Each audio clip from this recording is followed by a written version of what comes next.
La Academia de la Magistratura es el órgano oficial de capacitación del sistema judicial y fiscal peruano, reconocido constitucionalmente.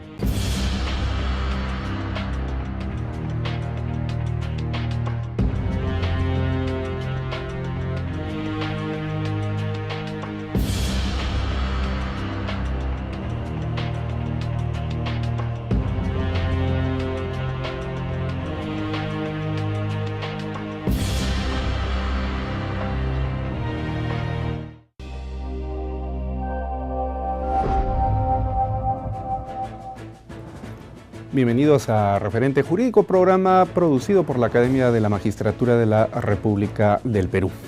Como es de conocimiento público, en estos últimos meses, y en realidad en lo que va de probablemente los 12 que nos preceden, el Perú se ha visto remecido por el conjunto de destapes que se han venido dando a través de los medios de comunicación y las investigaciones que se han seguido desde el Ministerio Público y también de las respectivas comisiones formadas de manera ad hoc y muy especial en el Congreso de la República para informarse respecto de estos temas que han involucrado a personajes de la vida política nacional, también personajes vinculados al mundo de la farándula y otras personas más que han sido vinculadas con actos de corrupción, no solamente a nivel de los estamentos gubernativos de alto nivel del Estado peruano, sino también descentralizados increíblemente en los gobiernos regionales y los gobiernos locales que conforman el país. Por supuesto, esto es algo que preocupa muchísimo a la ciudadanía, pero que ha sido ocasión, y aquí en Referente Jurídico hemos tratado el tema con la mayor objetividad posible, para poner de relieve la importancia de la misión constitucional que tiene el sistema de administración de justicia en el Estado peruano. El Poder Judicial y el Ministerio Público, que quizás por su propia naturaleza funcional, no siempre es un sector del aparato estatal que es mirado con cierta desconfianza.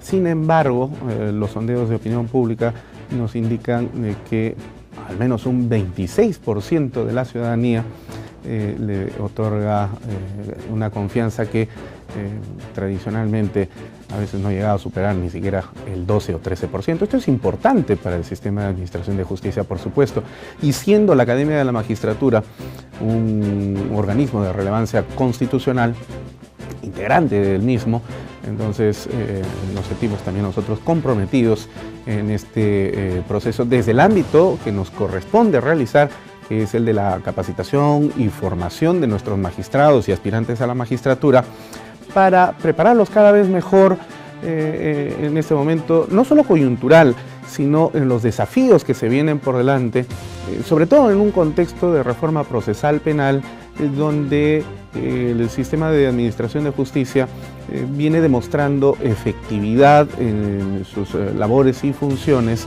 en los casos específicos de corrupción de funcionarios.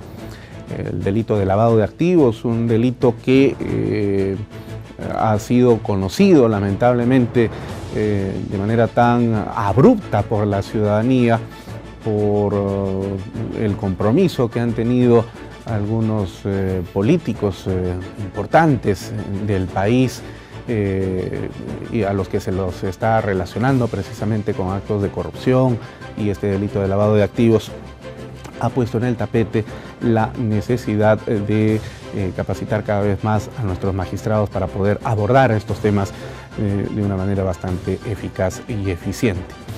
Es por eso que aquí vamos a seguir tratando nosotros este tema y como el día de hoy hemos convocado la presencia de un extraordinario jurista español que no solamente proviene del ámbito de la teorización del derecho, sino que además ha tenido una participación personal durante casi 2 décadas cumpliendo la labor de fiscal al lado del fiscal jefe del Tribunal de Justicia de Andalucía, uno de los más importantes del Reino de España. Me estoy refiriendo al doctor Carlos Aránguez Sánchez, quien, habiendo cumplido entonces esta misión desde el Ministerio Fiscal Español, ahora en su condición de docente universitario y abogado en ejercicio, ha venido al Perú para poder transmitir sus experiencias y conocimientos a nuestros magistrados aquí en Lima y en algunas otras partes del interior del país sobre este tema que nos preocupa a todos, que es el abordaje del delito de el lavado de activos y todas las complicaciones y los vericuetos que se esconden detrás de un concepto que además ha ido evolucionando en los últimos años desde la vieja nomenclatura de el lavado de dinero, o conocido en España y en otros países con el nombre de blanqueo de capitales, ahora aquí en el Perú con el nombre de lavado de activos, se va a convertir entonces en el objeto de la conversación en esta edición de Referente Jurídico. El doctor Carlos Aránguez Sánchez, quien es profesor titular de la Universidad de Granada de España, universidad en la cual hemos tenido el honor de participar con algunas conferencias y cátedras en materia de derecho penal y además ha tenido pues la gentileza de considerar a nuestra institución para suscribir futuramente un convenio interinstitucional que refuerce la preparación de nuestros jueces y fiscales. Es una institución de la cual nuestro invitado el día de hoy es también coordinador del Aula de Derecho Judicial. Doctor Carlos Aránguez Sánchez, es un honor tenerlo en Referente Jurídico. Bienvenido a nuestro programa. Para mí, muchas gracias. Bueno, vamos al tema que nos convoca el día de hoy. La ciudadanía escucha frecuentemente a través de los medios de comunicación que determinados personajes por los cuales depositaron en un momento determinado su confianza a través de la elección popular, el día de hoy son legítima y legalmente perseguidos a través de investigaciones instauradas por el Ministerio Público peruano, imputándoles la presunta comisión del delito de lavado de activos. Y cuando la ciudadanía escucha esta expresión lavado de activos, lo único que sabe es que se trata de algo malo, de una conducta que se vincula con el delito. Pero en esencia no tiene muy clara la idea, salvo que sea alguien versado en materia jurídica. Y aquí, bueno, nos están siguiendo en este momento televidentes de todos los sectores sociales. Reitero, no tienen el conocimiento preciso de qué es el delito de lavado de activos. ¿En qué consiste este ilícito penal, doctor? Sí, el lavado de activos consiste en la inversión de bienes de procedencia ilícita en la economía legal, obviamente encubriendo su origen. Realmente puede ser muy variado, sobre todo desde las formas más sencillas a las más complicadas. Utilizando el símil, se puede lavar a mano, se puede lavar en una lavadora, pero también se puede lavar en una tintorería.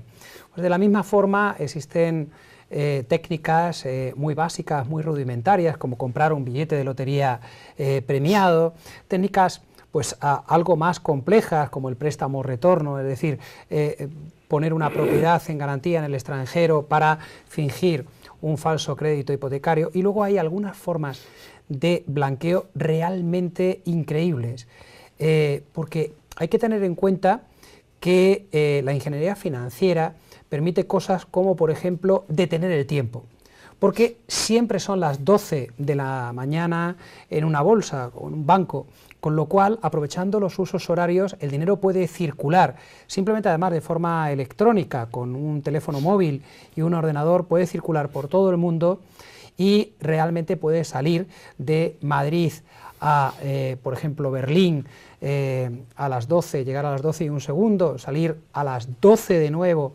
hacia Moscú, después pasar a Tokio, y sin que transcurra el tiempo ese dinero circule hasta 34 veces alrededor del planeta.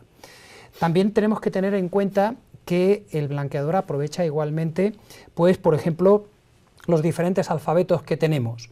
De tal modo que mi apellido, por ejemplo, Aránguez, pues comienza en los caracteres básicos, pero va pasando a cirílico, porque hemos dicho que iba, por ejemplo, a Grecia, o va pasando qué sé yo, al árabe, después al chino, y de esta forma se va transmutando, se va cambiando, y al final Aránguez termina siendo Aranjuez, Aranda, Aranga, y es muy difícil conectar luego esa posibilidad. Pero sobre todo es que también existen territorios en los que circulan los flujos monetarios, pero no puede llegar la población, no puede llegar el Estado.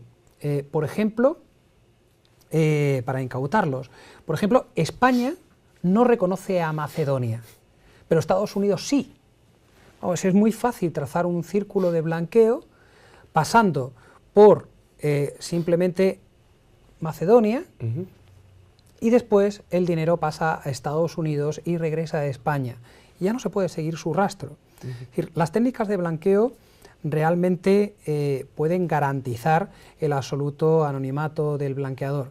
De esta forma, lo que quiero transmitir es que en muchas ocasiones estamos cogiendo a las personas que lavan en un barreño a pequeña escala, pero los grandes blanqueadores internacionales, la verdad es que son muy difíciles de perseguir. ¿De dónde viene esta expresión de lavado de activos, blanqueo de capitales, como le llaman allá? Pues es muy interesante porque inicialmente el primer caso surge en Estados Unidos en la década de los 70, es una organización criminal que se dedicaba a la venta callejera de cocaína, pero justificaba sus ingresos en base a esas lavadoras, a esas máquinas que existen públicas con monedas en un establecimiento. En Estados Unidos es delito fiscal no solamente minorar la cuota tributaria, sino también ocultar la procedencia de los ilícitos. Lo sabemos precisamente por el caso de Al Capone. En este supuesto, lo que sucedió es que los inspectores tributarios comprobaron que las máquinas no podían producir esos ingresos porque efectivamente con el ciclo de lavado multiplicado por el importe de cada uno de los lavados no daba para tener la cantidad de tantos ingresos beneficios, que se efectivamente. Un periódico tituló Money Laundering, lavado de dinero, y a partir de ahí pasó a las diferentes legislaciones. Si bien en Italia se llamó reciclaje o reciclaje, en Francia blanchiment, blanqueo, como en España, y al final la mayoría de las legislaciones, como por ejemplo la alemana Geldwäsche, lavado, y aquí también se utilizó el término lavado, ¿no? Pero de ahí viene. O sea, digamos, en síntesis podríamos definir al lavado de activos como una actividad que tiene por objetivo ingresar al sistema económico todos aquellos recursos económicos o patrimoniales que han sido obtenidos a través de actividades delictivas. Correcto. Y que normalmente no podrían formar parte de una justificación del patrimonio, ¿no? Efectivamente. Y que de alguna manera entonces hay que blanquearlos, hay que lavarlos. Correcto. Afectando de esta forma a la libre competencia. Ya. Ahora, entonces, esto supone que evidentemente el lavado de activos resulta siendo una suerte de efecto, si se tiene una consideración lógico-causal, de una acción previa delictiva, es decir, lo que se conoce con el nombre de delito fuente, ¿no? Para poder ampliar sobre este tema, vamos a conversar un poco más ampliamente en el siguiente bloque, pero si nos permite ahora, vamos a hacer un corte para poder hacer la tanda comercial y regresamos, ¿te parece? Claro que sí. Muy bien, volvemos entonces al siguiente bloque de Referente Jurídico.